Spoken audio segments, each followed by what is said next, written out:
حدیث پاک میں رسول اللہ صلی اللہ علیہ وسلم نے معراج کی رات مختلف لوگوں کو مختلف گناہوں کی وجہ سے جہنم میں عذاب ہوتے ہوئے دیکھا، حالانکہ حساب و کتاب تو قیامت کے دن ہوگا، تو وہ جہنم میں عذاب کون سا تھا؟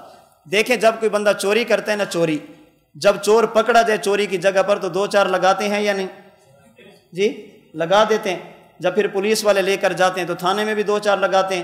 اصل سزا کب ہوتی ہے؟ جب عدالت فیصلہ کر دے۔ اور جب فرشتے لینے آتے ہیں نا 2-4 لگاتے ہیں۔ جب قبر میں جاتے ہیں تھوڑا سا وہ پولیس والے پوچھتے ہیں نا چوری کی ہے، 2 لگاتے ہیں۔ اصل تفتیش اور تحقیق جا کر ہوتی ہے عدالت میں، اب اصل سزا وہاں پر ہوتی ہے۔ اجمالاً اس کا حساب کتاب جیل میں ہوتا ہے، تفصیلاً عدالت کے فیصلے کے بعد۔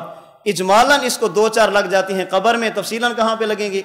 فرشتے پوچھتے ہیں کچھ کیا تھا؟ جی کیا تھا، بس 2 لگا دیتے ہیں۔ اصل قیامت کے دن اللہ پاک پوچھیں گے۔ اسے سمجھانے کے لیے میں نے کہا تھا قبر کے اندر عرض نار ہوتا ہے اور قیامت کے دن دخول نار ہوگا۔